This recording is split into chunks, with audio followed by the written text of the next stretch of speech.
All right, ladies and gentlemen, welcome in to a very extreme edition of the BCP. Rob Williams here. Very excited to talk with our extreme panel today. And I think Kimmy's taking over at some point, but let's introduce her first. Of course, you know her as the goodest sister. She works for everybody everywhere I could go on and on. Let's talk No Holds Bar Network, RDP Promotions, thepopbreak.com, and her first and foremost job, of course. I'll get the chat's working. I'm sorry, multitasking, trying some tech over here, guys. Let me know if you can hear everything.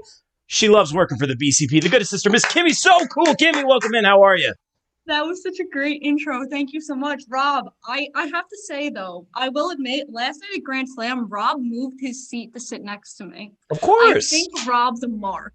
Not sure if you all agree, but Rob is a mark. But I'm excited to be back. Wow. We're changing it up a little bit. Not AEW. We're talking about a way weaker card, but we'll get into it. So, Rob, why don't we continue with the intros to Amanda and my somewhat enemy down in the other corner?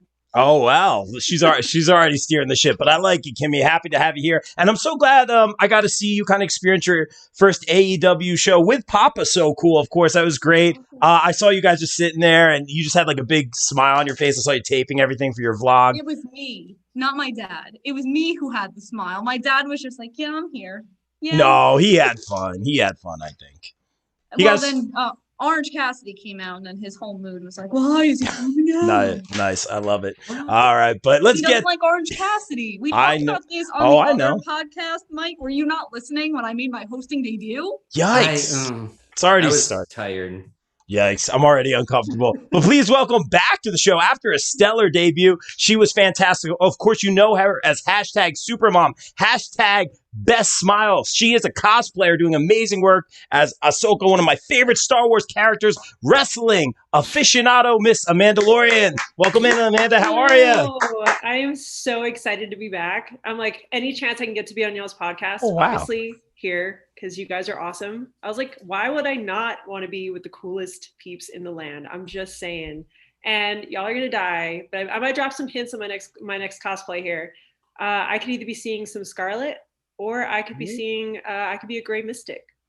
Maybe. Ooh, I'm here for it. I can't wait.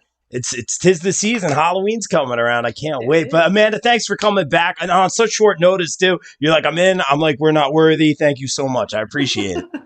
All right. And please welcome back to the show. Hashtag Fight Forever. You know him from the Closet Champion, the Mr. Perfect of the BCP. And welcome in, obviously, from the popbreak.com, officially, our good friend, Mr. Mike Mueller. Mueller. Woo! Thank you so much. So good to be here. Kimmy, I saw your little promo that you put on Facebook. That was fantastic. You looked great in your CM Punk shirt and your dollar store sunglasses. It was very cool.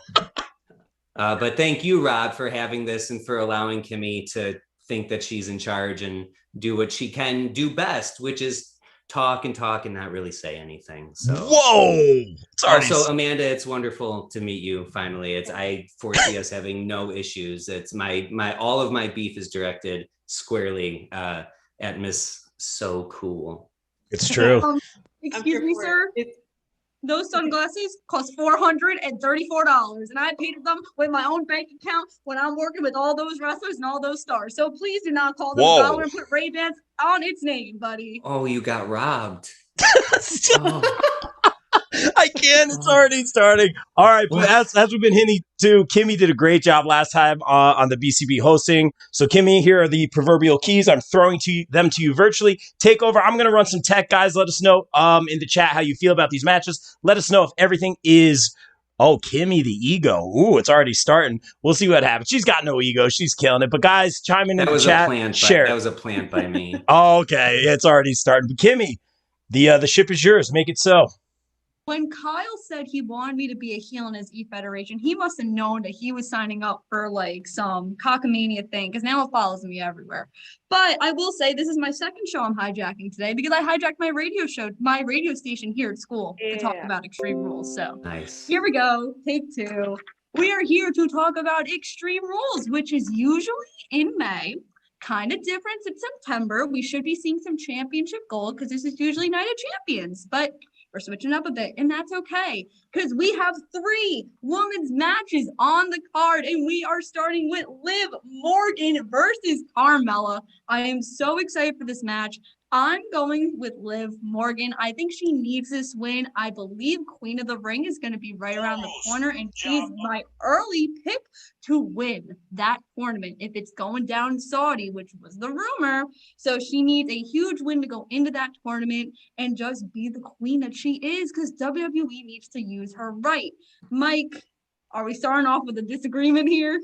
Not at all, Kimmy. And I also saw you, I don't know if it was directly to me or in general, you said that you were going 6-0. And as long as you just piggyback off me, you're going to do no problem. We're going to get there together. Don't worry about it. But no, you're absolutely right on this. This match seems kind of last minute thrown together for me, but I'm happy that it's happening. I think both of these women need to have a bigger spotlight put on them. I don't like that it's sort of fighting over who's the prettier girl. That seems so beneath Liv Morgan's character right now, for sure. Carmella's kind of basing her whole character around that, so I can see it, but I don't like it. I think it undermines what they're able to do. I'm expecting this to be a match that exceeds a lot of expectations, and I think neither of these women are really in a spot to immediately be in a title picture. So this is a good litmus test to me, because I think we've been waiting, and by we, I mean really the internet wrestling community, but we've been waiting for Liv Morgan to get a real push. And WWE likes to tease and pull away until you reach a boiling point, and then usually they'll finally give it to you. But by that point, you're kind of just so frustrated with it. And while this match doesn't seem to be very consequential on its face, because like I said, I don't think either of them are challenging for the championship in a month, it is important to see if WWE is going to be a little bit more put their finger on the happy trigger and pull that a little bit more and give us what we want. I don't think anybody is clamoring for a Carmella push, no disrespect to her, but she's been Miss Money in the Bank. She's been champion. Liv's the one that hasn't had that opportunity, and that's what we want. So I'm hoping that WWE does the right thing, gives the people what they want. Liv Morgan should look like $1 million here, and I think she's going to come out with the win.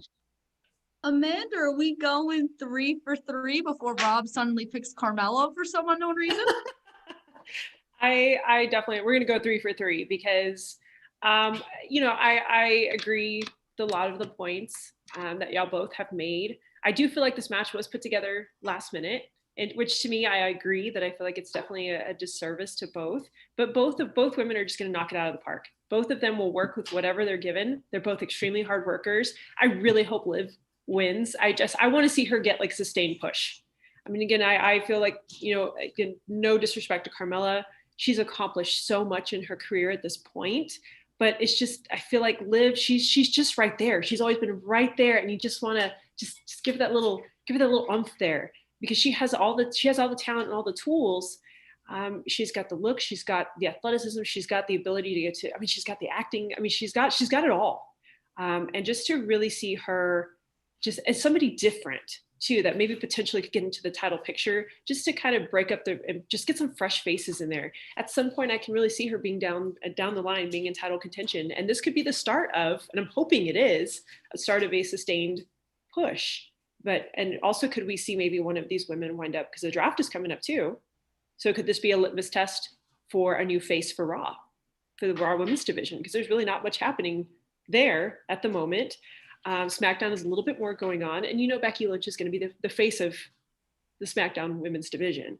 So it'd be interesting to see, maybe we could see Liv going over to Raw, maybe a test there. Or, we need another baby face in the picture, maybe having Liv go there, Carmella go. So I think this is gonna be a litmus test for maybe even the future direction of where the women's division goes for both Raw and SmackDown. Even though it doesn't seem that way, I think this is a litmus test as well. The draft is definitely going to help out some major problems on the red and the blue. But Rob, closing out this matchup, do you agree with all of us? Oh, thank God. Yeah, I have to agree. Jersey girl Liv Morgan has to win here for a lot of reasons. I echo the sentiments of Mike and both Amanda. Very well said. That's why you guys are here. I was just so proud when you guys were talking. I'm like, yeah, this is legit. You guys build me up. I appreciate it. But I feel like, to Mike's point about like what the feud is about, like obviously that goes more towards what Carmella's doing right now. Maybe not necessarily the route for Liv necessarily. I think Liv is just so popular because she's Liv. Obviously like the jersey thing and all that. And like Amanda said, like this could be the start of a major push. There really is no reason for Carmella to win here. Again, no disrespect, but I feel like I always say something out of no disrespect, but I gotta say Liv for sure takes this one, no doubt. I'm not a lock of the night though, Kimmy. Oh, not yet. I think I know which match you're gonna pick for lock of the night, and that kind of scares me. But from a little put together matchup to the key on SmackDown right now with the Bloodline, we have the Usos taking on the Street Profits for the SmackDown Tag Team Championships for the 15th millionth time. And I will say this before I bring it to my beautiful panel. See, the WWE needs to revamp their tag team division desperately in this draft. You've had the same tag team matches on both Raw and SmackDown 15 million times. You need to either bring up some tag teams from NXT or fix some stuff around because this tag team division is very, very boring. And I'm done seeing the same matches. Amanda, who are you going with in this matchup? I'm gonna go with kind of the for me, it's gonna be kind of the obvious choice because this is the hottest storyline right now in WWE with the Bloodline. I'm gonna say the Usos retained, and I completely agree with your sentiments on the tag team, the state of the tag teams in WWE. I want to see more legit tag teams too, not just people thrown together, which it seems to work for a little bit, but real tag teams. And that's the difference you're seeing between WWE and AEW and in the indies. You have real tag teams in these other groups and these other promotions. And yet WWE was, we're gonna throw these two people together. We're gonna do this. There's no real tag team. I feel like there's no major real tag team division. In a sense, like a true tag team division. So I completely echo. So I'm hoping with the draft, we will get something. We get motivated to be pushed in a better direction with tag teams. But the Usos, I mean, they're fire. This match is going to be fun. This match is going to be fun. I'm really looking forward to it. But I feel like to keep, especially for Survivor Series and just kind of keep going forward, I mean, it just makes sense to leave the belts on the Usos. As great as the Street Profits are, I mean, the Bloodline storyline, again, is the best thing WWE has going on, in my opinion, right now. I think right now it's not wise to break that up. Mike, do you want the smoke or are you going with the Bloodline? Can I pick both? No. I'm going with the Bloodline here for exactly what Amanda said. The Bloodline works. They're so much more legit with the titles. Without the titles, they lose that mystique. Roman Reigns, for sure. This whole head of the table thing ends when he loses his championship. Usos are to a lesser degree, but since they've really bought in and there isn't that internal friction anymore, I think it's best if this train just keeps on rolling. I know the Usos will lose their championship before Roman Reigns loses his. That's going to work its way into the storyline. But it's not going to happen here. You're exactly right. We need fresh faces in the tag team division. It's really bad. To Amanda's point, and one thing I will definitely give WWE credit for is their hodgepodge tag teams do seem to work, but it's almost like how many times can you go to that well? And it's going to start not working, and you're going to not have these hodgepodges that you can throw together, and you're not going to have established teams that can carry a division. It's in a real state of disrepair. And I'm a huge fan of tag team wrestling. I think, Rob, this is an area where you and I disagree, but I will take a tag team match over anything short of a 5-star singles match. I'll take an average tag team match over it just because there's so many more moving pieces and it's so fun. And both of these teams are incredible. They're doing a great job. This is their third time facing off within 30 days. Their last two matches ended with Street Profits getting a win, both times by DQ. I don't think we're going to see any DQ or count out. I think it's going to be a clean win, but the Usos are going to get it, and that bloodline is going to just keep on rolling. Hodgepodge tag teams. That's why they should get rid of the women's tag team titles. Anyway, Rob, I know you don't like tag team wrestling, but I think you need to make an exception here for this matchup. Who do you got? Yeah, so first of all, this narrative is getting a little out of hand. No disrespect, guys, but I've been No saying disrespect. but ... Take a shot every time, Rob said. No, that's me. Every time I say not to be that guy, I'm always that guy. ... It happens. But I'll say this: if you guys on the last, use Kimmy's line, if you guys paid attention, on the last couple podcasts, especially for AEW, and I'm not doing that whole versus thing, but I was saying how into tag team wrestling I've been because of the Lucha Bros versus Bucks, and before that, everything Jurassic Express has been doing. My match of the year pick, I have 3 of them right now. One of them's that tag team match. More spots than Cruella's wardrobe. I mean, that was amazing, but it's pun disputed. I know. I love it. Kimmy's out. But I'll say this, as far as this match goes, I am excited for this one. I've been a big fan of the Street Profits for a very long time, since before they were on TV and doing NXT house shows in Asbury Park. I saw Montez Ford come out with the cup and do his thing. They've been doing it forever. They were in NXT for a very long time. I said, this guy has it. Like, this guy's amazing. Like, they're both awesome, but he has that charisma. I remember he's in the crowd with, like, the baby, like, picks it up. Like, come on, he has it. Like, there's so much charisma there. I got to meet him after the show. I was like, he was walking. I'm like, I need a picture with this man.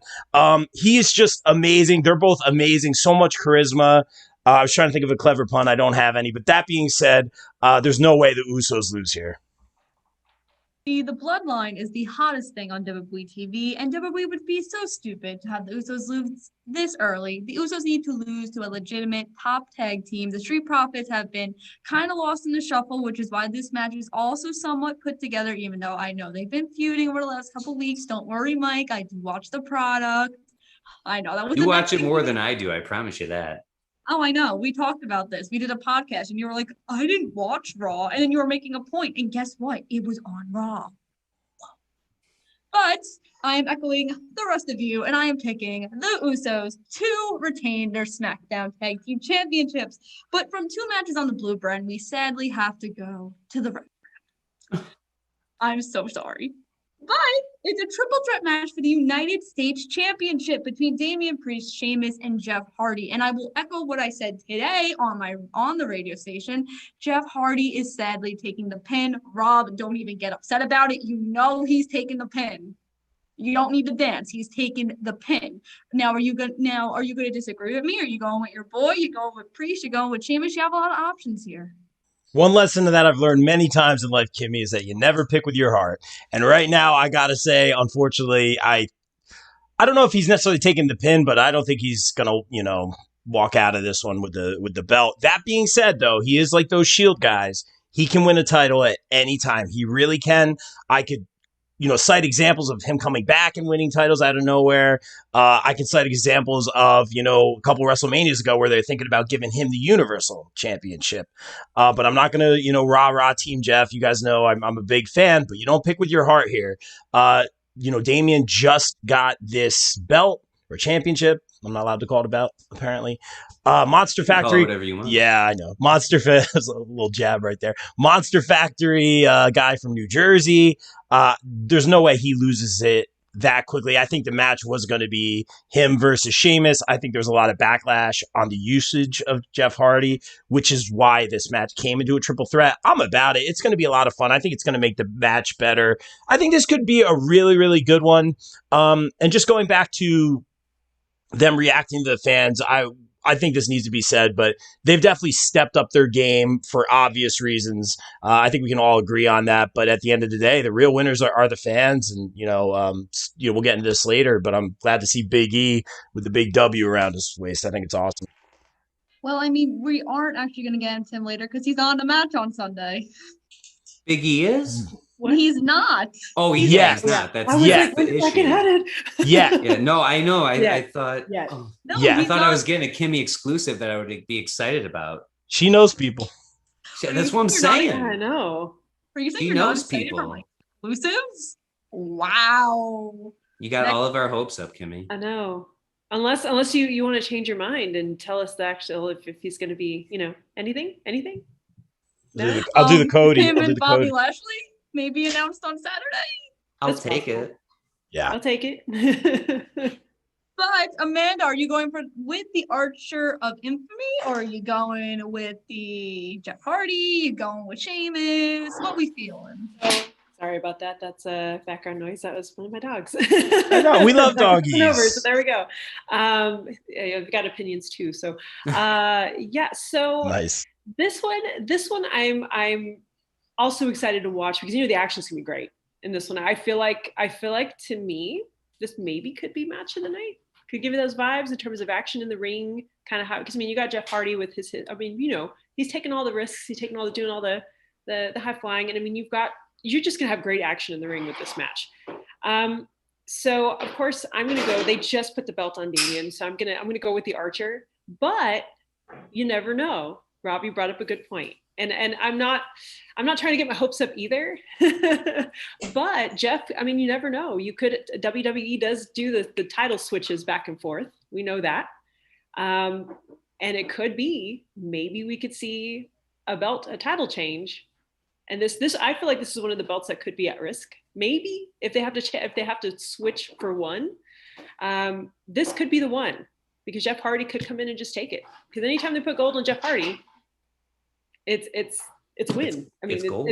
It's not, people aren't going to get as mad about it. It's gold. Exactly. So that's a possibility that has crept up in the back of my mind. But I also feel like if they take the belt off Damian at this point where he's at, and the fact that he's hot right now, they're going to kill his momentum. And I don't know if he'd ever recover from that, because he's right there at that, he's right there. He's worked hard to get to this point.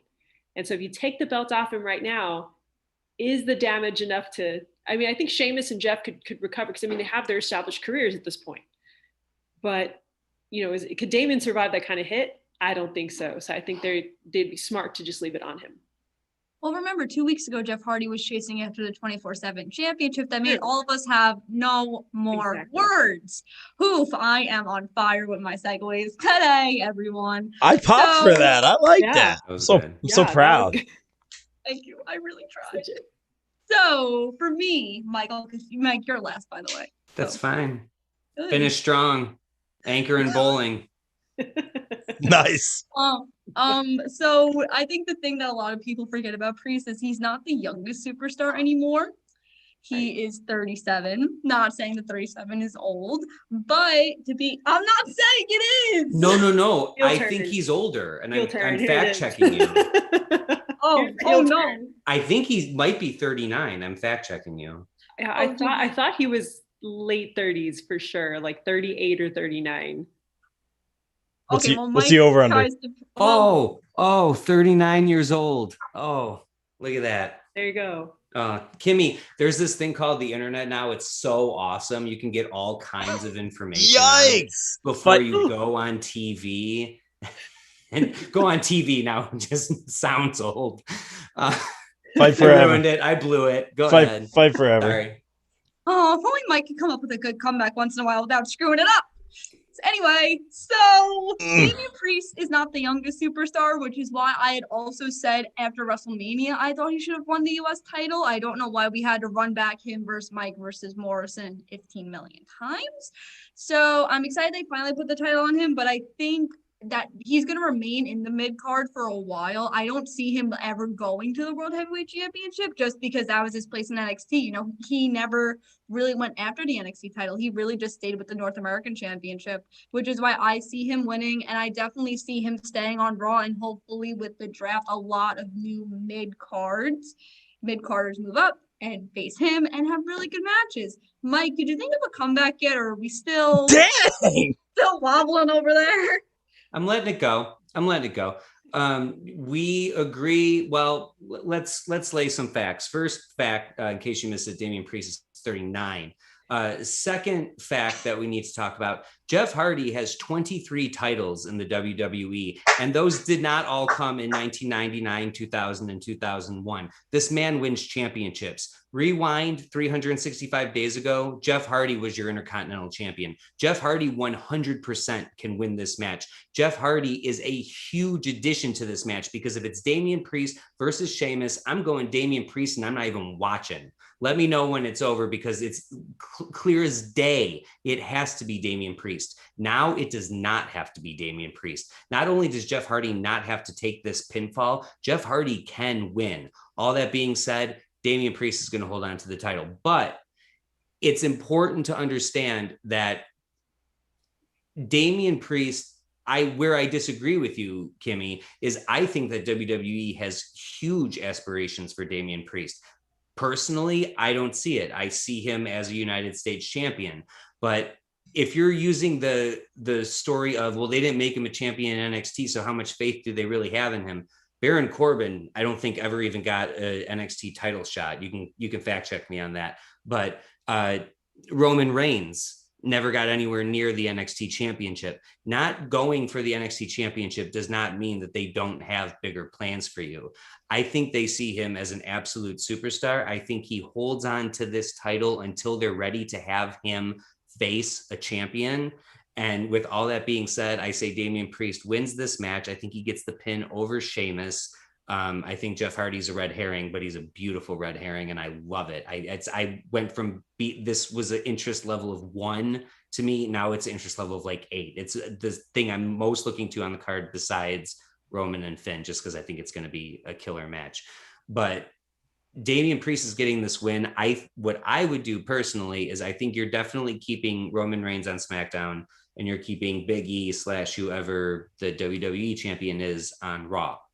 I would love to see Damian Priest move over, take his United States title with him, never drop the United States title, give him wins over Dolph Ziggler, give him wins over everyone you want to feed in that mid-card level. And then let's have, I would say the February pay-per-view, because we're assuming that would be Elimination Chamber. The Elimination Chamber.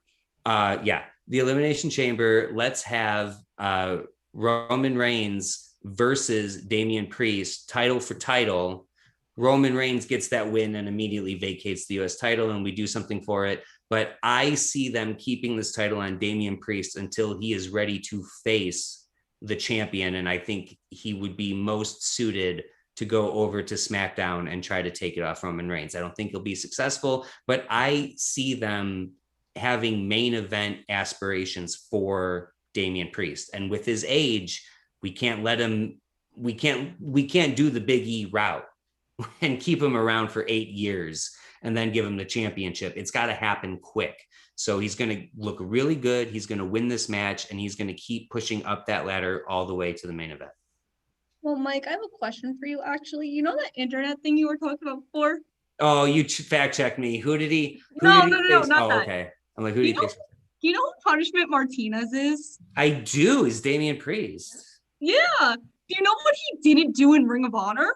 Go after the Ring of Honor World Championship. You know what title he held? The TV title, which, backs up my point. He's always been a mid-carder. He ain't going after that world title, Kimmy, as far as my opinion of Damian Priest, I'm 100% in agreement with you. Like I said, I don't see him as a main eventer, but I didn't see a lot of people as main eventers that got title shots. So it doesn't mean I think WWE has aspirations for him. And if you check our records on predicting what WWE does, you will see that I have my finger on the pulse a little bit more than you do right now. This panel is getting extreme, and I love it. Yeah. Something's got to get extreme. This is more right? extreme than the pay-per-view. Yeah. At this point. Thank you, This Amanda. right here is extreme. I think they should just book me and Mike on the card, and then that'll sell I'm the here. tickets. I'm for it. I'll pre-show it. Yeah, that'll sell the tickets in Columbus, because we all know those tickets are. Speaking of Columbus, let's talk about Alexa Bliss, because that's her hometown, and she's going after that Raw Women's Championship as she is wrestling Charlotte Flair. And before I give my pick, I'll give a sneak preview. So Lily, right? Lily's a main WWE Shop.com seller. How much money do you think people would pay for if it had a Raw Women's Championship accessory added to it? Mike, who are you going with? Oh, you're going with me first. So here's the thing with Charlotte Flair and making predictions with her. It's super easy to make predictions when Charlotte Flair is the challenger. She's going to win. But it's very difficult to figure out how long her title run is going to be. They like to give Charlotte Flair very short title runs, and it's a huge disservice to her because she is the queen. I don't think, I understand your point with merchandising, and that is a good point. I do give credit where it's due because I'm not above that. But the issue with this to me is Alexa Bliss does not need the title as this character, as long as she's still possessing people and using mind tricks games and doing all this stuff with them and using voodoo dolls. Like, she does not need the championship. To me, it does nothing to her character besides sell new merchandise, which is possible. I think we're in for another short Charlotte title run, unfortunately, but I think she's going to get through this one just because I just don't see any reason to give a character like Alexa Bliss. If Alexa Bliss was doing what she was doing, but she was like super demonic about it, and like there wasn't this, like if there was just a tinge of nice and she was like 90% evil, like the Fiend at the very end where we barely got any Firefly fun houses. How brilliant is Bray Wyatt? But it doesn't make sense unless she's going to be a true unstoppable heel to have her be the champion. She's fine doing what she's doing, and the title adds nothing to her. It takes away from Charlotte. It gives her another short title run. Charlotte's holding on to this belt, and thank God, she deserves a title win as champion. Sound a little confident there. Amanda, are we going for a moment of the bliss, or are we saying woo? This was a tough one for me because there's a lot that's happened since this match was scheduled. I'm going to dive. I'm going to take a risk and dive into the waters of the scandal that's happened here. And of course, there's been a lot of backlash with what's happened here. Not fully, I'm not going to fully go down that road, but it makes me wonder if Charlotte is going to lose the title because of her last name, or if there's going to be any repercussions because of what's come out. And I hope that's not the case, because Charlotte has all the tools in the world. For as much flack as people give her, for constantly having gold, she backs it up. She's a phenomenal athlete. She has the charisma. For as much as people dock her, she's put in the work. And I feel like it is a disservice to keep giving her, and WWE did that to her. It wasn't anything she did. It was WWE keeps giving her all these short reigns. And so it's, Charlotte constantly has gold. Charlotte constantly has gold. I'm like, because y'all don't give her a long title reign. So I'm hoping what's happened here involving Ric Flair does not impact her, and that they keep this match as whatever originally was planned. So that's what I'm hoping. So fingers crossed. And I have to give credit to Alexa as well, because she has taken a gimmick that was not really hers to begin with. And with the Fiend being gone and that creative brilliance being gone, she's left with this gimmick, and she's done what she can to make it work. And I just if they're gonna have this gimmick on her in the long run, and if they're gonna put gold on her, I want her to go full fiend mode. Just go full, just crazy to just counter out, because the Fiend is gonna make an appearance at some point. Where? We don't know. Ish. We can only speculate, not to go in versus, but Alexa could be a very powerful tool to counter it. Let's say if the Fiend makes a presence in AEW or any other, but AEW seems most likely. What better way to compete? How much fun would that be if you let Alexa go full blown and have Fiend versus Fiend? Who does it better? If winners the fans, that'd be fun. And you never have a female fully just go. You never have a female character with this type of kind of edgier persona. If you let her go edgy, that's a whole different, that'd be almost unheard of for like something. Go for it. I just want to say, no, I'm so on board with you. And I just wanted to add it. I think that this version of Alexa was at her absolute peak at WrestleMania when she cosplayed Bray Wyatt, when she was in that all black and oh my God. How cool could that be, just to let her go and let her just run with it, give her the belt and let her run with it. But this is us. I wish I could book us to be creative, please. Yes. But we know it's WWE. And if they do put the belt on Alexa, it's still going to be the same version. I don't have faith that they'll let her go full edge. Because that would be, again, I'd be for it. I'd be here like just having a female Fiend, but like to the extreme I'd be all for it. It'd be the coolest thing on TV, in my opinion. I'm geeking out over just even the possibility. But I feel like, kind of given all those factors, as my brain is all over the place with this match, I feel like it's going to stay on Charlotte. I do. Because I mean, Charlotte is not that Alexa isn't proven, but this version of the character it doesn't work with the belt unless she gets edgier with it, or unless she completely changes gimmicks or personas again. So I think it's going to stay with Charlotte because she's got a more consistent presence at this point. And just again, she's proven she's a draw. And right, and even then, even this little bit of controversy that's going on, right, or regardless of how people feel about it and what's being said, just it's all over the place. But that also draws eyes to the product. Because you're like, oh well, Charlotte Flair, what's going to go on? Are they going to address what's going on with Ric Flair? What's going on? So it's there's more eyes drawn to the product right now. So it makes sense to keep it on Charlotte if you want to court the media that's on right now, if you will. If that makes sense. But that's it. That's how I'm going with Charlotte. So it's interesting because I feel like, Mike, we finally disagree. It's a mirror. All right. You finally stopped copying off me. I made these notes this morning. Okay, my podcast dropped yesterday. I'm sure you were one of the listens, but go ahead. It wasn't, but okay.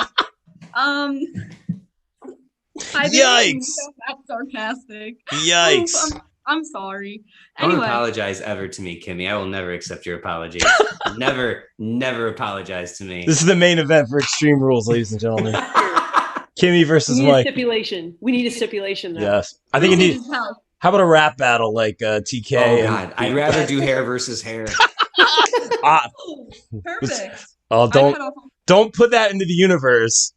Don't put that in the universe. All right, go ahead, Kimmy.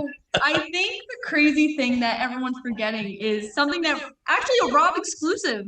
Charlotte dropped off Andrade to AEW last week. Don't say something like that and put my name on it. But I can do what I want. I'm hosting this thing.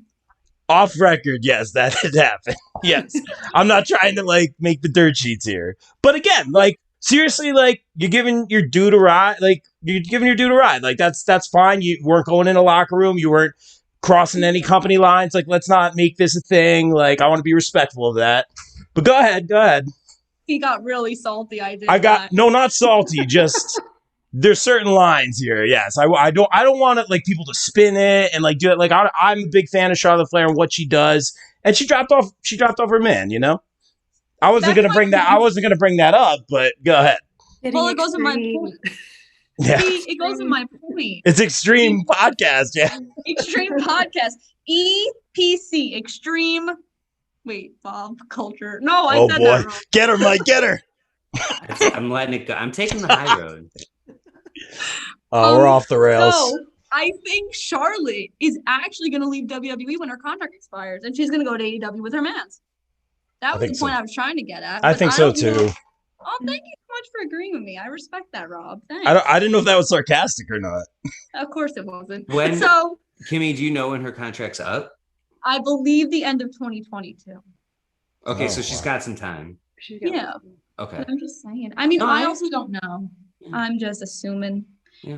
Sean Ross, if you're listening and you want to give me that exclusive, for what it's worth, I know we're in a whole different world now, but when Flair was on Renee Paquette's podcast, he said that Charlotte, and that was after he left WWE, he said Charlotte is never going to leave WWE, and she shouldn't. It's gold for her. Again, we're in a whole different world now. Who knows how things will change differently, but that was not that long ago that Flair was saying that. And I mean, it's Ric Flair, so take everything he says with a grain of salt. But I thought that was an interesting comment that he chose to make public.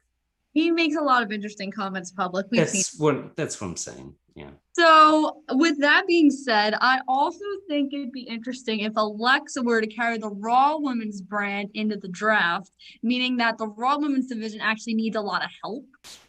And they, compared to the SmackDown Women's brand, and we'll get to that match next, they have a lot more in depth where Raw really doesn't. I mean, Nia's out for a disclosed period of time. You have Shayna Baszler. You have Rhea and Nikki as your women's tag team champions. But I can get into that rant for an hour, but I won't do that. So you're running with making tag teams together. You're running out of woman to face the Raw Women's Champion, which is the problem. Because the other thing too is Asuka's injured. That's why she hasn't been here. So you're running out of challengers. So I think Charlotte goes blue, Alexa stays red, and Alexa wins the Raw Women's Championship. And when that Lily doll with the Raw Women's Championship drops Monday on WWEshop.com, I'm texting all of you and asking for my royalties. Rob, are you agreeing with me? Going with the majority down there. I gotta agree with the goodest sister who I sat next to last night. Of course, I'm going with the goodest sister on this one, and I like the chess you're doing there. Thinking three moves. This is extreme. 3 moves ahead. Talking about the blue versus red. I do think it makes a lot of sense for Charlotte to go back to SmackDown. Raw really needs to be shaken up in a lot of forms or fashion, but I could go on the tangent here. Just looking at it, I'm going to kind of like, even though I don't agree with what Mike said, I'm going to kind of go into his way of thinking a little bit. And I'm looking at the card. I feel like you can't do a whole it's been done, but I feel like you can't do a whole pay-per-view without any title changes, right? Sure you can. Yeah, you can, but you're right. No, you're right. All the time. But like that. Well, that's kind of because when that happens, you need those moments. Not to say a title change is always a moment, but Alexa has taken what she was given or left with from Bray, obviously, and made it her own.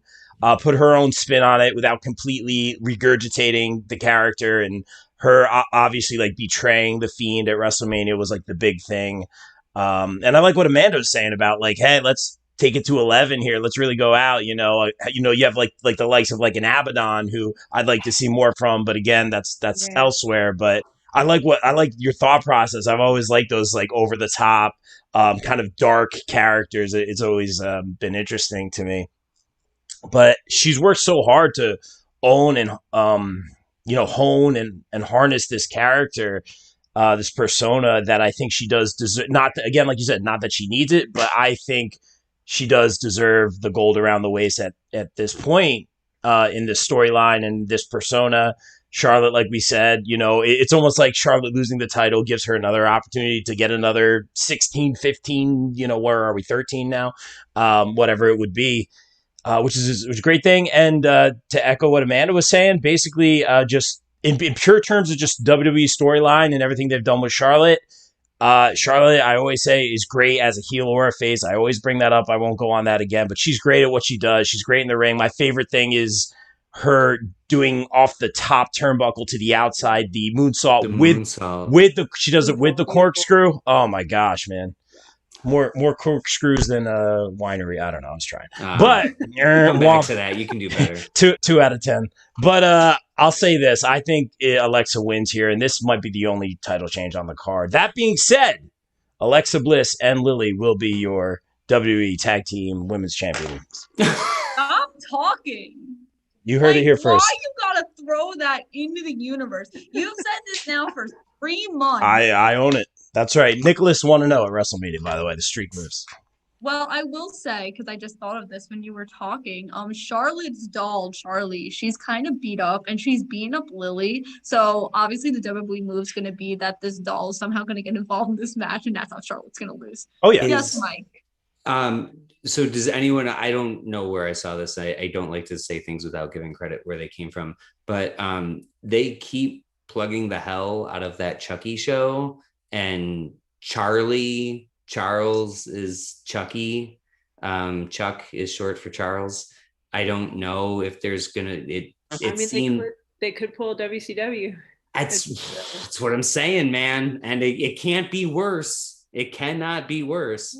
So I'm saying we could get a Lily versus Chucky match, or a 2-on-2 or something really horrible. And talk about things to throw out into the universe. I could see it though. You're so right. Marketing, like the class that Kimmy went to today, it's all about doing that cross promotion. Absolutely, what we were talking about. Surprise me at all And they can just say, you know what, it was done in WCW. It worked at that time frame. It was cheesy as it was. People still kind of enjoyed it. I mean, I thought it was a little cheesy, but I enjoyed it as a kid watching it. I did too. And I want to say there's a whole chapter dedicated to it in Guy Evans' Nitro book. And it's probably my favorite chapter. It's so wonderfully weird and understanding the reasons why they did that. But I would take it just for the nostalgia. Yeah. And that's why you have a perfectly valid, because the nostalgia right there. It's a very valid, powerful tool. Powerful tool. Moving on to the better women's match on the show, we got the man versus the EST of WWE, Becky Lynch versus Bianca Belair. Rob, are you going with the man or the EST? I mean, and there's only one right answer. I was just going to copy whatever Mike said, to be honest, but because Mr. Perfect. No, that being Mike might know that a little too well. I'm just, gosh. You guys are off the rails today. No cheat. I am not about cheating. We know the story. I do not like cheaters. That's a different story. But I digress. Let's talk about the man versus the EST of WWE. This, I was hoping you didn't throw it to me first because this is a tough one for me. I think this is a little bit tricky. Obviously, we know this has come about because of the quick match. I love what Becky's been doing because as we talked about earlier, they pivot with the fan reactions, not always when we want them to, and at the same time, they have every right to put their product they want to do it. But this is obviously a reactionary move. To give them that match that we want. And I'm almost more interested, as we talked about on the last podcast, in the match than the winner. I really just want this match. And I love, Bianca, I've gone on and on about how great she is and how they were keeping her at 30% till WrestleMania. And now she's going all out. She's going to be at 110% in this match. She's going to throw everything at Becky. I mean, I hope they let Becky have this match. I mean, the biggest thing right now, it's not even the winner. It's give this match time. Give this match time. This could be, my match of the years right now. I don't think any of them are WWE right now. And I'm not saying this is necessarily going to be it. Becky coming back right now. She looks fantastic. # wrestling fashion nominee this week. She's killing it. Every form of fashion. Big fan for Becky. That's no secret there. This is a tough one for me. It's like we talked about. Was it Mike that brought it up? We talked about Bianca. Probably. Not nice. Bianca, kind of having that climb from the Rumble and just the WrestleMania, and she needed to face some sort of, not adversity, that's not the right word, but some bumps in the road. And now we have that. Now we have that a little bit. So to have her just win it back, that doesn't make sense. This feud could go on for a long time, although I think the brand split's going to shake things up a little bit, which is always a good thing. Usually. That being said, I think the man retains here, but I'm so just excited for this match, probably more than any other match on this card. I'm hyped for this one. I'm fans of both ladies, and like I always say, the real winners, Kimmy, Are the fans. The fans. So I'm going to drop some knowledge. WWE was in Europe this week. Kimmy, is this your prediction time? Yeah. Okay, I'm going to go refill my drink. Damn, this is off the rails. Yikes. Savage. I hope he comes back. Go ahead, Kimmy. Wow, he just left. That's rude. I'm never having him on this show again. That's savage. That is this is extreme. This is the buildup here. I'm so uncomfortable. Go ahead, Kimmy. Anyway, I'll drop some knowledge, and I hope Mike can hear me from his kitchen. Nice. WWE was in Europe this week. Rob, you want to know what match main evented all 4 shows? Really? Was it this match? It was indeed this match. But that's great because they're going to be ready to go for the. I mean, this is house show 101 right here. Right. That's great to hear, and Becky's hopefully ready. Not to say she wouldn't be. She looks fantastic. She's definitely putting in the work. I know people that have trained with Seth, and Becky's there every day giving advice, helping out at Black and Brave. That's amazing. That's really good to hear. Kimmy, go ahead. I'm sorry. I'm glad you decided to come back. Go ahead. What did I miss? We literally just waited for you. We didn't say anything. All right, go ahead, Kimmy. I waited. Mr. I believe. Anyway, so like I was saying, this match main evented the European house show. And they said, oh my God, wow, I didn't realize I sucked this bad. That I'm everyone's kidding. leaving. I had Whew. to. I had to. Go ahead. So, with this match being so good and be. Nice! Yes! Yes!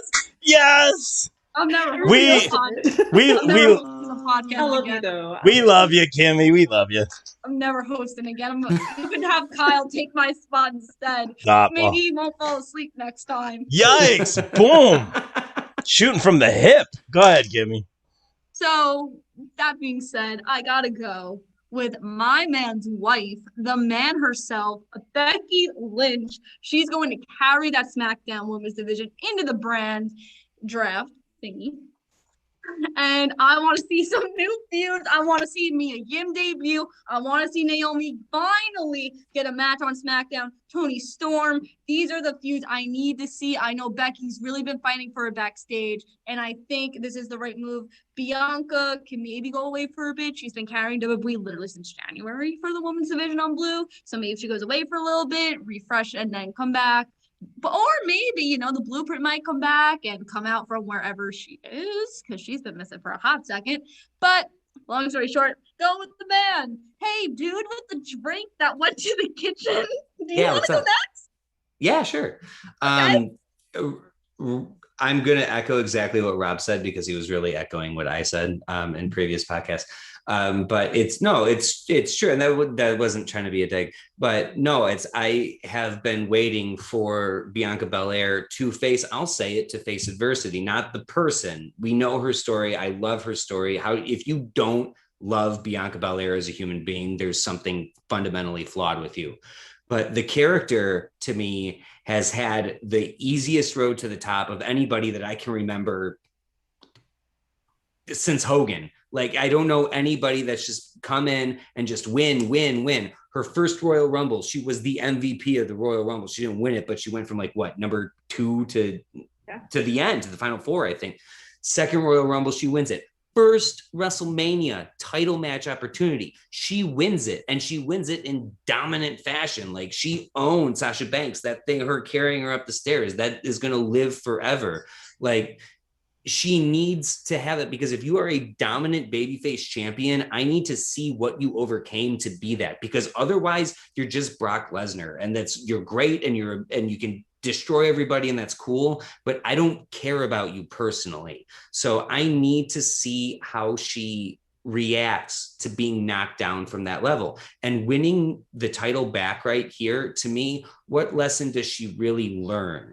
Okay, she learned don't accept an impromptu challenge from one of the greatest women wrestlers of all time. That's not a very difficult lesson to learn. You should have known that already.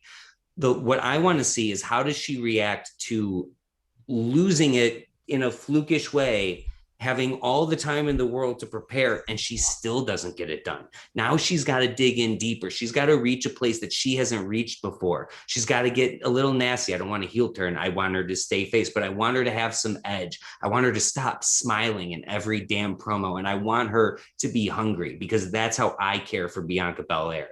And I believe WWE is going to do the right thing. Becky Lynch is a heel, like Rob said, completely based on the reaction. And if you want an example of winning it and pivoting to a heel on impulse versus having it planned, look at the way Daniel Bryan cashed in his Money in the Bank briefcase and won his first world title. That was the first time he went around the ring going, yes. It was obnoxious. It was over the top, and it planted the seeds of being a heel. Becky Lynch's win and victory was totally wholesome. It was 100% genuine. There was nothing heelish about it. So this was a pivot on a dime. Luckily for them, Becky Lynch is amazing and can be a heel on a dime. People forget, before she got her nose broken, she was one of the most hated wrestlers, and then she became one of the most loved wrestlers, and now she's becoming one of the most hated wrestlers again, because she is that damn good, and she is not dropping this championship. She will retain. Bianca Belair will have to fight and finally climb a mountain and overcome her character, overcome some adversity. Amanda, you going with the man, or are we going with the So to echo, I really like what both Rob and Mike said about the storytelling is incredibly important here, because, and Mike, you summarized it perfectly. She really didn't, Bianca really didn't have any major adversity coming up. She just power through. And there was really no reason for people to get, as much as it's cool to watch somebody dominate, you really don't get invested. There's really you really care more about somebody as a face when they have the story. You have the complete storytelling cycle. And losing in 26 seconds, that generated probably more sympathy for her than at any other point. I mean, I know I was like, it was like, well, what just happened? It was disbelief. It was straight sympathy. I mean, just watching even Bianca, just watching her reaction, just walking out of the ring that night or getting out of the ring, just your heart went out to her. So WWE would be smart to capitalize on that and tell the story, and not make it such a quick, I got the belt back. You want to ride that out, make her work and get the fans really invested in her. And you can do that by telling a good story, having her, climb to the top again and get hungry. I totally agree with that. I like seeing Bianca. You can be edgy and still be a face. I totally believe in that. And I think that's what people get excited about. It's okay. She had her moment where she's upset, she failed, but then you get back into the fight and you do it. And it just, that's good storytelling right there. And to me, it makes sense to keep Becky to keep the title on Becky. Hashtag like working mom goals. I saw her, I was like, damn, I'm back in the gym harder now. She looks incredible for one thing. And I mean, it makes sense to keep her from SmackDown from the perspective. She brings eyes to the product. Fox would love to have her there. It makes sense to keep somebody who's going to keep the eyes there, who's going to cut those like killer heel promos. Just watching Becky full heel with the belt, just the feuds, the possibilities, just the promos, just everything there. It's going to be awesome. So it makes sense to leave the title on Becky, and that's who I'm going to go with. But it also could lead to Bianca maybe winding up on Raw, because Raw doesn't have a top face. So if you do the storytelling right, you can draft her to Raw and have her start her journey there and have her be the top face at Raw. Maybe Bianca versus Charlotte. Or Alexa Bliss. Yeah.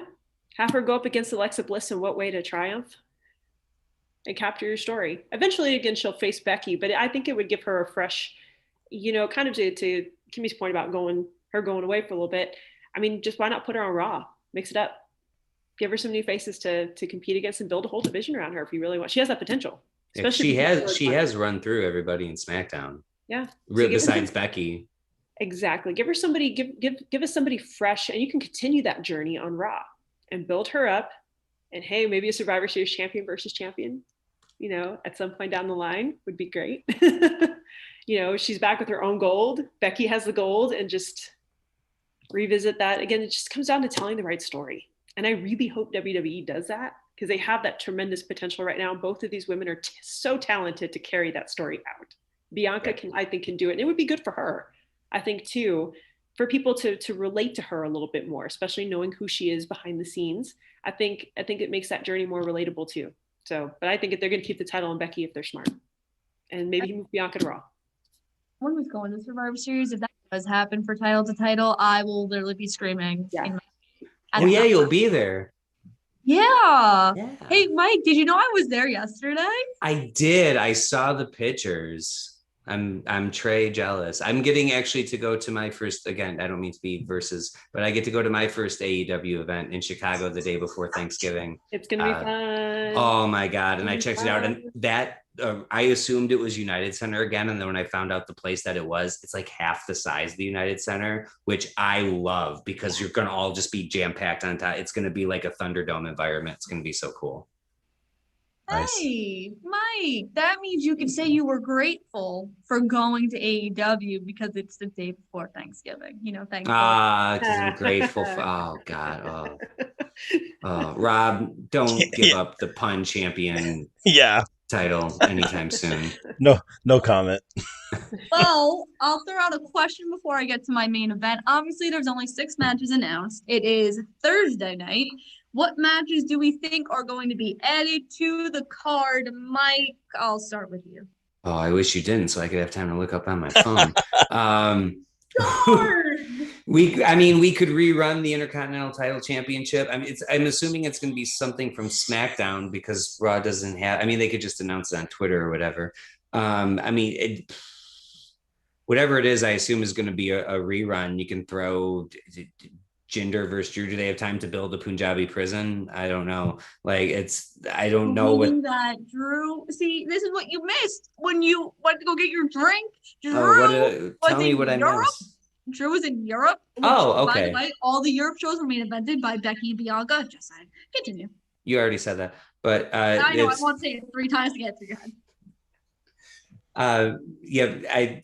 If I want them to add something, there's only 6 matches on the card right now. I don't know again what would come. I'd like to, it bothers me immensely when you don't have title matches on pay-per-views, and it doesn't have to have a ton of story behind it. It could be an open challenge. I don't care what it is, but give us, these are supposed to be the people that are at the top of their division, if not the whole sport. Like, I mean, and if you even go back like way back in the day to early like 80s and early 90s pay-per-views, even if they didn't have a story built up for a title, every title was on that card because you had to celebrate the opportunity. And I know we got 13 pay-per-views a year, whatever it is now, but it just it bothers me to no end. If we get some filler, if Shinsuke comes out and dances and Boogs plays the guitar and then they go home again, like that's going to bother me. Give the Intercontinental title some love and change the Intercontinental title back to what it was, back to what Cody Rhodes made it, the best version of that title. I will argue that forever. But hopefully we'll see an IC title match, but I don't even know what else they'd add besides that. Amanda, do you agree? Do you have any other matches you want to see this Sunday? Besides stipulations? Yeah, I'd like to see Big E at some point. Yes. That's really what I want to see. I mean, there's so much, and to me, it's mind-boggling that he doesn't have anybody, that he's not on the card. So, I mean, you have so much buzz around him right now because, and rightly so, he deserved this win. I mean, even just to have him throw out an open challenge or have him, give him Lashley or give him Drew, give him somebody, even if he even doesn't have as much of a story. I want to see Big E. I just feel like we're going to wind up with like a 24/7 belt kind of sketch, some kind of filler.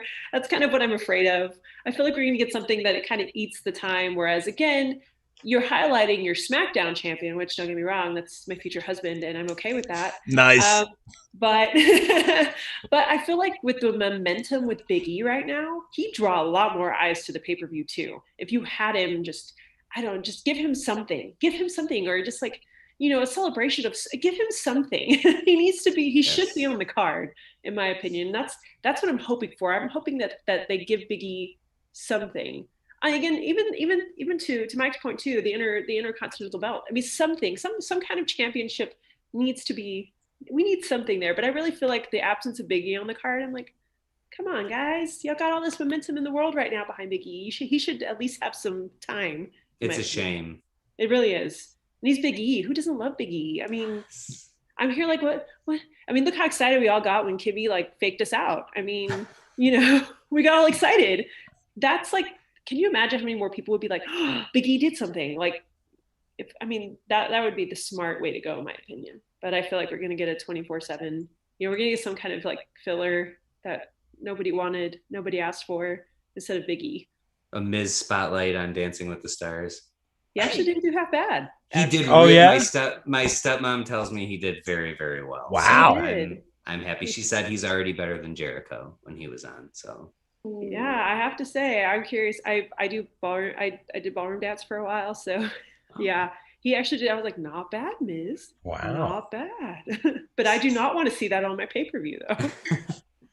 Well, they're going to show it. They were advertising during Raw. Make sure to vote for Miz. Yeah. Voting is open till 2:00 in the morning. Now, Rob, with your blurry camera over there, do you have any other matches you're going to add? Dang. Well, we knew Dancing with the Stars was going to be hit or miss, but I digress. This is my answer right here. E? Yeah. That is one Big E, my friend. Nice. For our audio listeners, as I unblur the camera, or try to anyway, we'll deal with that later. I'm just going to say he has to have a match. Come on. This is the WWE champion carrying, the proverbial, torch of the company. Like, let's go. Let's have him have a match. This is usually where they throw a Randy Orton at him or something. Not in this case, but I'm trying to think who else is, like if Samoa Joe was there, it'd be Samoa Joe kind of a thing. It's going to be something like that. Lashley makes sense right here, or Lashley, as we saw on Raw, could be trying to, get back into the picture again, which makes a lot of sense. But have him Make Big E look strong. It doesn't have to be a long match either. How about Corbin? Yeah. Happy Corbin with his happy talk show tomorrow that they're debuting called Happy Time with Happy Corbin. Sure. Have him lose. Like I'm trying to think of possible that could set it up. That possible heel contenders that Big E could take on. I don't know. Seth Rollins. Who? See, Kimmy or Seth Rollins. If Kimmy and Mike work together, you guys just figured it out. It's going to be the talk show. I tried. I don't think I could work with him. I tried. Go ahead, Kimmy. But let's talk about Seth Rollins. I mean, first of all, why he's not on the card? Yeah, why are we talking about Seth Rollins? Because I want to make a point. He's not on the card. I don't know when he's having this rematch with Edge. He's going through a midlife crisis right now. He's having his wife dress like him. Like, Seth, what are you doing, bro? You're making me sad. Wait, what's the midlife crisis? What did I miss? He's just going crazy. Oh, yeah, I get what you're saying. Yeah. He's a little cray-cray. That's all right. I hope he's going off the deep end a bit. It's a new parent thing. Lack of sleep, I'm telling you. Just like, I can relate. Lack of sleep will drive you crazy. When I sleep at night, yeah. Amanda's watching Seth promos and she's like, I get it. I'm like, I got you. I'm not going to judge you. I'm like right there with you. I remember those days. Nice. And Rob, I think we have to remember, any podcast I'm on that's WWE, we are talking about Seth frickin' Rollins. And even when I'm on AEW, I will also mention Seth frickin' Rollins because, maybe Tyler Black will somehow, some way get his way in AEW. That will never happen. Whoa. Yeah. But, I mean, the possibilities. Extreme. Tyler Black? Malachi Black? All right, Christina Ricci. You're reaching over there. I said that to you last night, and you thought it was a genius. What? So Rollins and Black? Oh. No, I said Malachi Black and Tyler Black. Wouldn't that be cool? And you're like, oh my God, that's so crazy. We had this conversation during Rampage. I was going to say it was probably during the show because I could not hear anything. But go ahead. Yeah, go ahead. Just blindly agreeing. It's great. It's a great match. Adam Cole, baby. Let's go. No, it was a good time. I'm sorry, Kimmy. I was trying. I'm a drummer, so insert drummer joke. And I just sit here and try to host a podcast. This is why you're here. It's off the rails, but go ahead. So, in our main event, the only match on Extreme Rules with a stipulation, it is Roman Reigns versus the Demon, Finn Balor. Now, unlike the show I was on earlier today that someone tried to tell me that the Demon has never lost in WWE, that is not true, and I called him out on the show. I was like, excuse me, sir, that's not true. I said, in my podcast world, I'm known as a stats guy. That's a wrong stat. And, sorry. See, even Mike agrees. No, well, I kind of agree. I agree that NXT lore should count in WWE canon, but it really doesn't. Not at all. Not the way that they treat it. So he lost in NXT, which is under the WWE umbrella. Absolutely. It's semantics. I don't know. I don't want to talk about this. Yeah. Perfect example. Mia Yim, bring her up. Yeah. Blue hair, clear mask. Like, no, that's Mia Yim. That's not, That's not reckoning. Dewdrop, that's not Piper Niven. Yeah. So they don't choose to acknowledge it. So technically whoever said that to you, I would say on a very, very technically is right, but overall big picture, I agree. He has lost. He lost to Samoa Joe rather decisively. Right, he did. You guys are just disagreeing to disagree at this point. That's what Kimmy's like, it's a beautiful day. Mike's like, it's terrible out. No. It would be more beautiful if. Yeah, exactly. And then Mike gets up and gets a drink. But you have I joke, but you have a very fair point there. Because that's how it be, man. Yeah. It also was a terrible day. There was a power outage in my dorm for 20 minutes today. I was in the dark. I did my Extreme Rules predictions video in the dark, and then as I was in the middle of talking, the lights just magically came on. I was like, "It's a sign." And then the Undertaker was behind you. I have a feeling Kimmy's in the dark a lot. Dang! Yikes! All right, Kimmy, right the ship. Where are we here? So, Michael, are you going with Roman Reigns or Finn Balor? Michael. I'm going with Roman Reigns until Roman Reigns loses, and I don't care who he's facing. I will never be wrong by picking against Roman Reigns again. Like I care about stats. I think this is a long title reign through WrestleMania, through this time next year.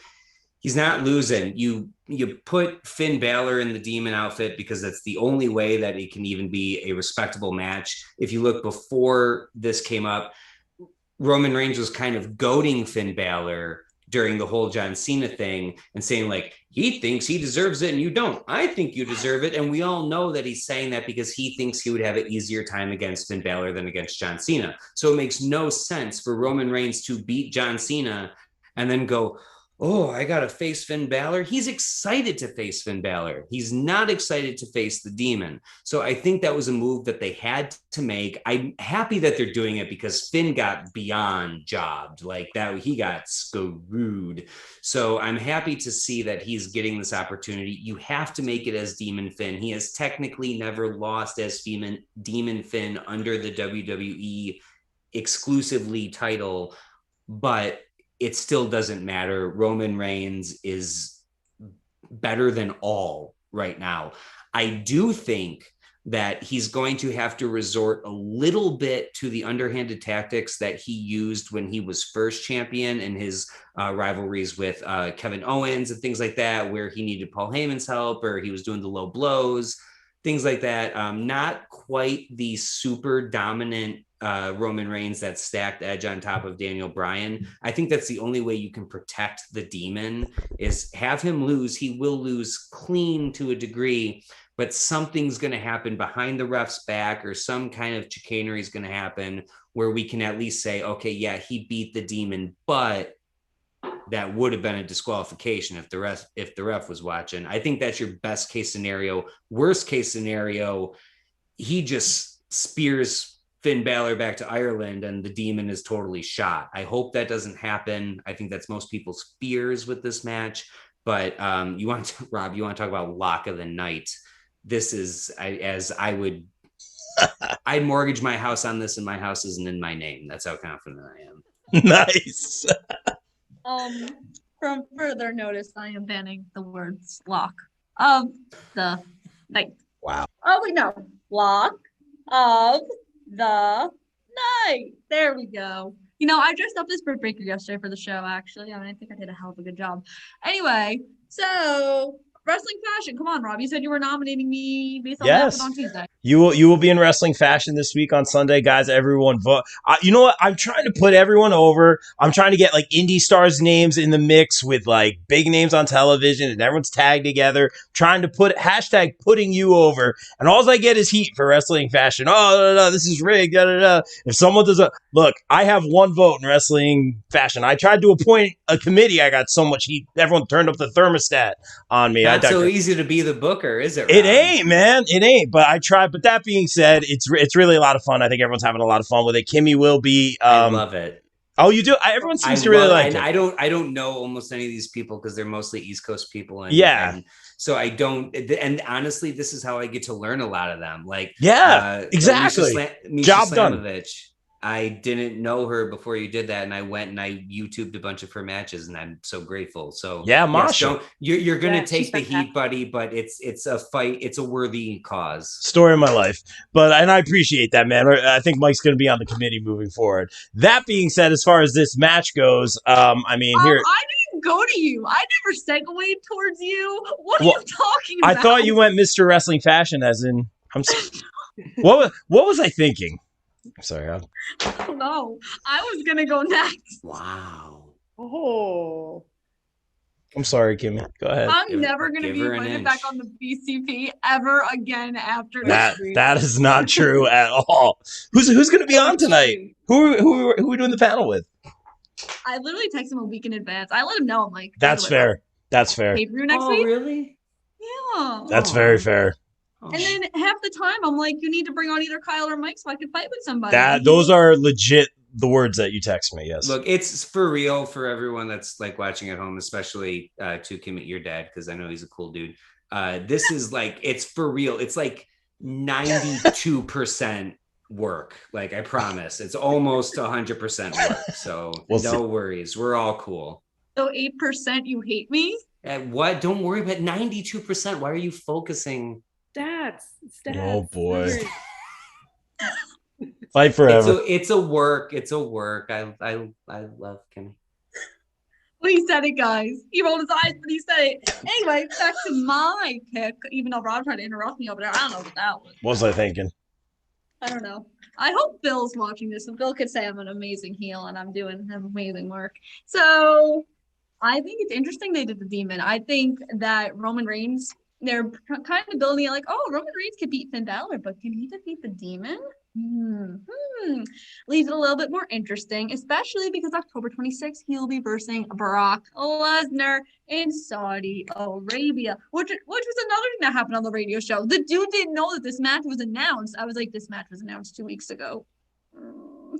So with that being said, I am going to pick Roman Reigns until Roman Reigns is going to wrestle The Rock at WrestleMania 38. Not saying that he's going to lose that match, but I think he's going to hold it for an extended amount of time.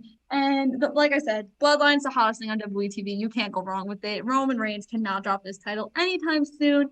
Rob, you can go now. I'm segueing to you. This is all you. Yeah. Don't mess up. I feel like you're just like patting me on the head right now. Real quick, I just want to say this. We've been all over the place tonight. Thank you to everyone who stayed in the chat. Like, these comments have been really great.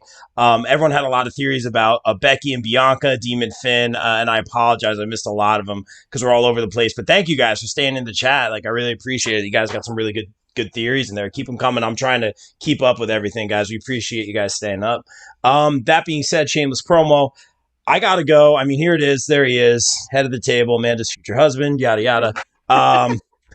It's like Mike said, he ain't losing anytime soon. And at the same time, a little bit of not disrespect, because it's great to see Finn in the title picture. But again, like, him getting completely jumped over by John Cena was like, Urgh. But again, that's your SummerSlam mark. That's your marquee. I get it 100%. And Finn was probably cool with it. He was like, yeah, I'm in a major storyline, but it's just like, it's not the best, just in terms of Finn's perspective, or just looking at Finn.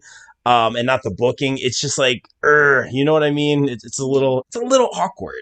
That being said, I like how Finn came right back at him after that. You guys had your match. I'm back in the picture. Now it's coming back again as Demon Finn. But to Kimmy's point, now we're saying, oh, at Crown Jewel, he's going to fight Brock Lesnar. So again, it's like, you know what I mean? Like, it's kind of like, again, like, telegraphing a little bit. I mean, he could win. I'm not picking him.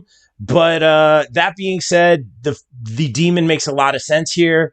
This could be a really fun, cool match. I think this is just a good match, like, on its own, like, for a pay-per-view. Not counting all the other stuff about Finn getting leaped over. And let's be real, Finn had a fantastic year. PWI 500, I think he was 8. He was in the top 10. We got to do a podcast on that, but I digress. He has had a fantastic year. This is a good spot for him to be in, to get back the title that he never lost. It's a great story. Having the demon adds a lot. Everyone's like, oh yeah, it is Extreme Rules. This should be the Extreme Rules match. That kind of felt like an afterthought as well. There's a lot of, I don't know what the word I'm looking for is, a lot of like moving pieces and a lot of like reactionary last minute kind of audibles, I guess is the word I'm looking for here. But it looks good on paper. It looks good on the poster.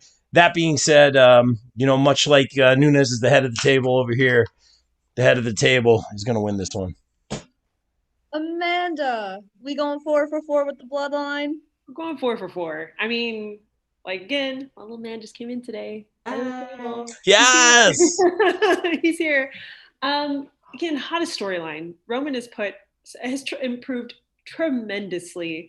And, since the days of Suffer and Succotash and, the days we don't want to revisit, he's put so much into this character and this persona to make it work. And it's so much fun watching him. Just the promos, just everything. It's for me, the reason why I'm tuning into WWE, because I enjoy this storyline, and it makes sense to keep the best thing you've got going. I mean, I do think that the demon was added in that sense to just again draw eyes and maybe give a little bit of uncertainty to something that seems really certain. And it's just a cool entrance. It's just a cool. I mean, just the spectacle of watching Finn in just full demon regalia just coming in.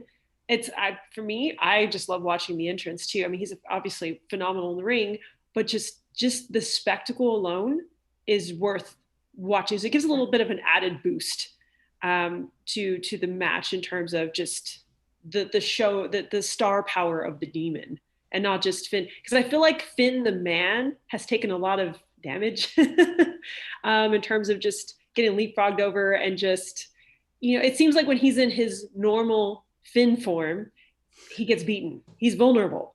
Whereas demon form is a little bit more invulnerable. It's a little bit more, there's more, again, more power, more mystique, more, I kind of, as much as I think, it's a cool spectacle to see, I kind of just, I'm okay with it to an extent because it's Roman that he's going to be fed to, but I just kind of hate that it's Demon Finn that's going to get fed, because it's such a cool, and it was protected, again, even though we've talked about how NXT is not WWE canon, and though it should be, it was protected for such a long time. It was protected even with the one bump and the one loss that he took, it was still a protected gimmick for a long time.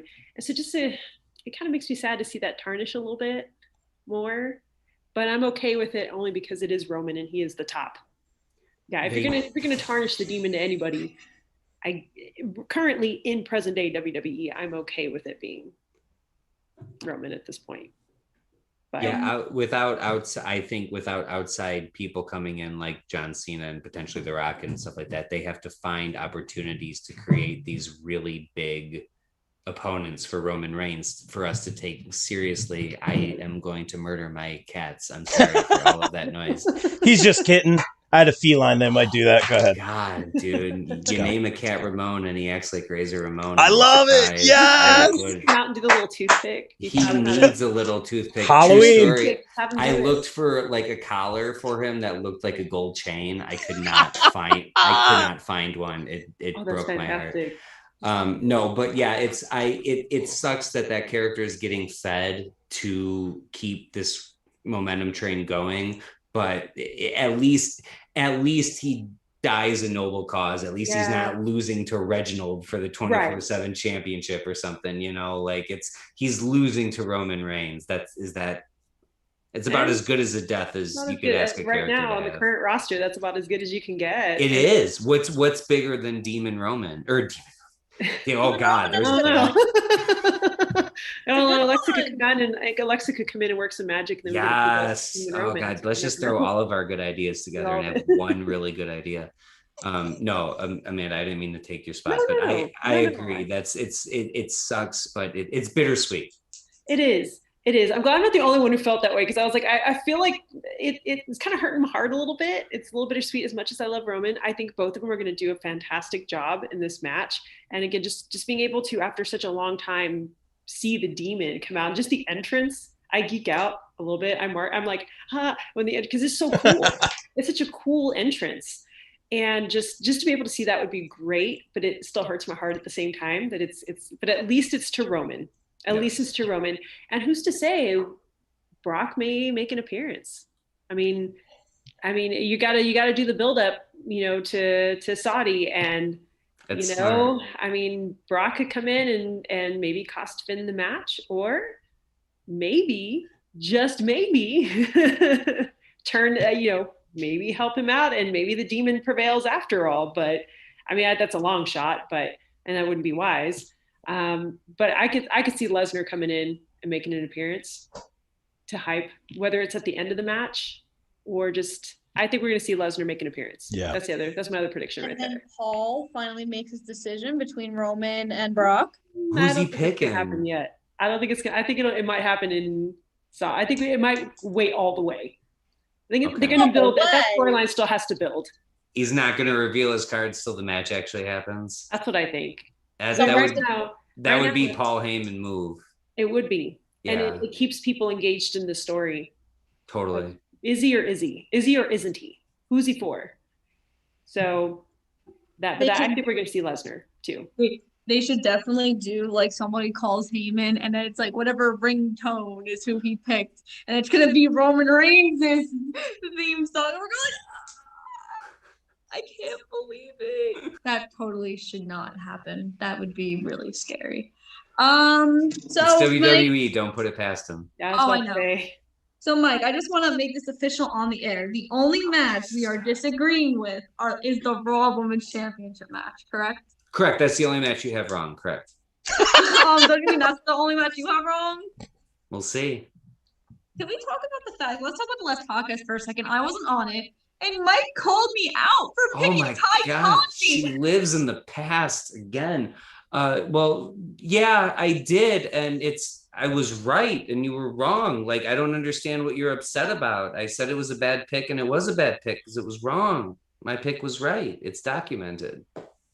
That's not like, it's okay. I'm used to it. You're wrong often. It's not a big deal. But you want to like say that you got this thing. I don't know, Kimmy. I'm cool with it, man. I have no problem. I got no problem with you being wrong. You do. Wow. I like to be right once in a while. I mean, see, I'm the host. You're a guest. You are. And I don't think Rob is asking me to be the host after tonight. So your spot is locked, and I won't argue with that. And you did a great job. You did great job, Kimmy. Good job. Excellent job, Kimmy. Woo! Fantastic as always. Way better than I did on Tuesday. Anyway, so shameless promo. Who should we go to first? We'll go to Amanda first.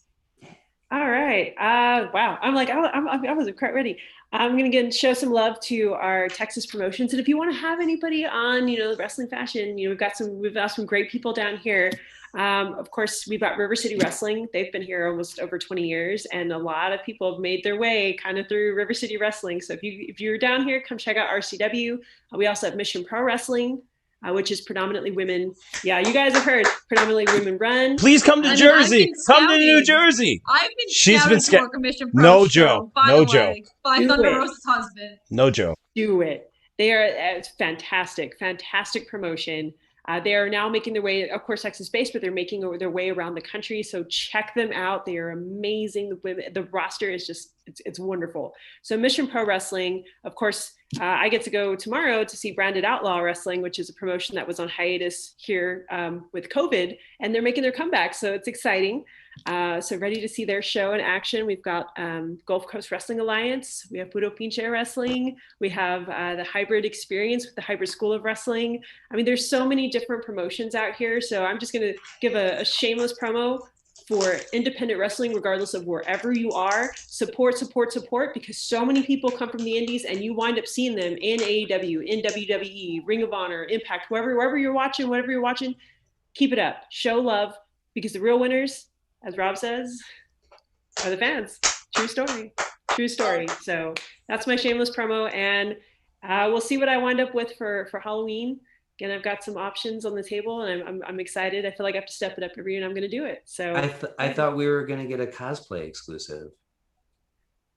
Where have you been? Oh boy, it's starting again. It's starting again. You missed it. I dropped hints. But I was expecting the big reveal. I know what one of them is. I mean, just from the hints, I figured out. Okay. I think. Because maybe I might not just do one. Ooh, okay. I might do two. Okay. That's kind of my goal. I'm like, I think I might do two this go around. And again, one of them, I could be a gray mystic. And then the other, I could be seeing some Scarlet. So we'll see. Nice. By the way, congratulations to Scarlett and Karrion Kross on getting Yes. engaged today. Yes. Oh wow! Congrats! Yes. Congrats! Good for them. Very Fantastic to hear.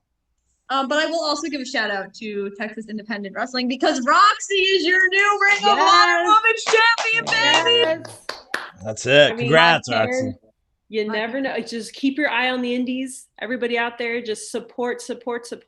Show love to your wrestlers. Show love to your production team. Show love to your podcasters as well, because obviously you guys share the news. You guys get all the scoops. You guys you keep the news, the information rolling, and you help them build and generate excitement. So thank you guys for all you do, because support wrestling, period. Please.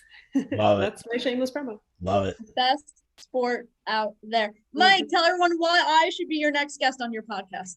I would love for you to be my next guest. We could talk about so many things, Kimmy. And that podcast would be the Closet Champion podcast on Facebook and Twitter @Closet Champ. just released my podcast yesterday with all my AEW and WWE predictions for this week. I like to do lots of top 10 lists, lots of best ofs, state of wrestling predictions, recaps, all that good stuff. You can find it anywhere you stream, on Anchor, Stitcher, Google, Spotify, Apple, all that good stuff. You can also catch my weekly Rampage updates or reviews at thepopbreak.com. Major shout out and thank you to Mr. Bill Bodkin, the editor-in-chief, for giving me this opportunity. And not only, I'm going to take it off of wrestling for a quick second, not only do I get to give Rampage reviews, but I also get to do reviews for Survivor, a show that, yes, it's still on, whether you know it or not. Season 41. They've been going for a long time. They totally changed it up. It's a show, like, if you haven't watched Survivor in a long time, it's night and day. It's completely different, but it's really fun. I just submitted my first article for that. That should be popping up on the Pop Break as well. You can catch me very frequently on the BCP because Mr. Ed Williams is so generous with his time. And to echo Amanda, support your independent wrestling. One of my big arguments, or my struggles, is I think Michigan's independent wrestling scene is a little bit lacking, but we are surrounded by talent in Chicago and in Milwaukee and in Minneapolis. And there's a lot of great wrestling in Iowa.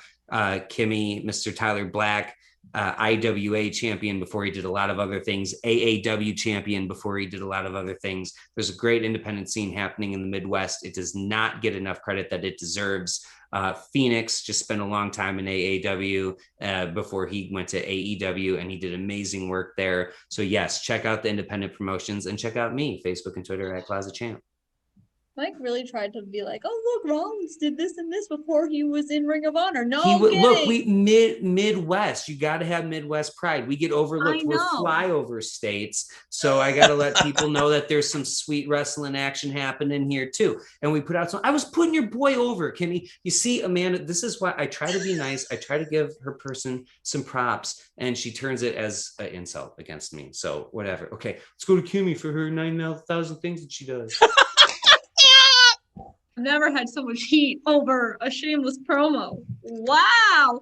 Just think, when I come on your podcast, I think we should start and end with my shameless promo. So you can not only hear it once, but you could hear it twice. We don't have that much time, Kimmy. Always a heel. Are you sure? Anyway, before I was interrupted, I'd like to personally thank Rob for letting me host this podcast again. Don't know if I'm going to be allowed back on because I yelled a lot, and I don't know if people like that. I'll probably get yelled at tomorrow morning by some people, aka Seth. You can find me. Oh, he definitely will. He's going to be like, what was that? That was the worst one you've ever done. You can find great. You can find me on Twitter at Kimmy_So KOOL. It is right there, SOKOL. You can find me on Instagram at Kimmy Talks Wrestling. But let's talk about the No Holds Barred Network first. And I do it with my best friend up north, Mr. Kyle Masters. On there, you can find the All Elite podcast. They're reviewing everything AEW, from Dynamite, Elevation, Dark, Rampage, BT, and whatever else AEW decides to put out there, because they're killing any content right now. Also, you can see my vlog from Grand Slam that I posted sometime in the afternoon. I had a really good time, and I will say thank you so much, Thunder Rosa, for the tickets. You are an amazing human being. Oh yeah, I do know some people, Mike. I saw that. Yes, you do. Yes, she does. Oh, wow. Everyone's amazing. To echo it, Thunder Rosa, amazing. Absolutely. Goddess. Absolutely. Yes. I may or may not be writing an editorial about her coming up, so look out for that on the Pop Break, guys. Ooh. She killed on Dark Elevation, by the way. But also, talking about the independent scene, let's talk about the independent scene up here on the East Coast. Tiff does a lot of stuff with Indie Talk. She's currently at GCW right now. I don't know exactly what she's doing, but there's a lot of cool things coming up on the No Holds Barred Network in October that I'm really excited about, and I can't wait for Tiff to announce it, because you all know I'm not going to be the person to do that. So make sure to check that out, and please check us out on Twitter and Twitter, Instagram, and YouTube at the No Holds Barred Network. Now let's talk about the topbreak.com with my man Bill Bodkin, that I'm so grateful for, because he makes my crappy articles sound absolutely amazing, as I tell him every single time I submit an article. I reviewed last week's controversial Dark Side of the Ring. I wrote all about the Ring of Honor Women's Division tournament that Roxy won. Mhm. Damn right. Killed it. That was the best match of the pay-per-view, by the way, and I'm not even being biased. You can see my friend's review when they did the reunion. I wrote there too. And there's also an article coming out of why WWE's women's division is going backwards that I might have went a little overboard with, but sorry, Bill. So please check out thepopbreak.com as the three of us write on it. And it's not just wrestling, it's TV, it's movies, it's music. Now that concerts are coming back. And Bill actually just covered a music festival, actually, live in person. That's kind of cool. What else do I do? Oh, I work with wrestlers. Right. Almost forgot that one. Mike, I definitely saved that one for last on purpose. So, Legends of the Ring is a beautiful convention that's coming to the East Coast next week in New Jersey. And must I say, I get to work with Lana Friday night. That's right. Formerly known as Lana, aka CJ Perry, will be live on East Coast Autograph Auctions Facebook page. So make sure to check out it at 8 o'clock Eastern. Get your stuff signed, ask some questions, and I will be there live. I'm also working with Matt Hardy. I'm also working with Extreme Expose. I'm also working with the beautiful people. I'm also working with Allie the Bunny. And there's probably, I think, 3 or 4 people I'm missing, but make sure you check it out on the virtual signings. But if you want to go there live, it is in New Jersey. The Varsity Blondes are going to be there. Lana, the Iconics, Malachi Black, Buddy Murphy, Buddy Matthews, formerly known as Buddy Murphy, and over 70 guests. It's our biggest convention yet. So please, tickets are running out. If you want to see me, I'll be there in person running around like a maniac. So make sure to be there. And also, I'll start promoting a big event in November. AJ Lee's going to be there with her first WWE appearance since, well, her first one. So make sure to check that out too. And it's AEW Day on November 14th. Kenny Omega. Whoa, plus a whole lot more to come. So please check that out if you're on the East Coast. And that's it for me. And that's it for the BCP. So make sure to stay safe, stay positive, and take care of each other. And we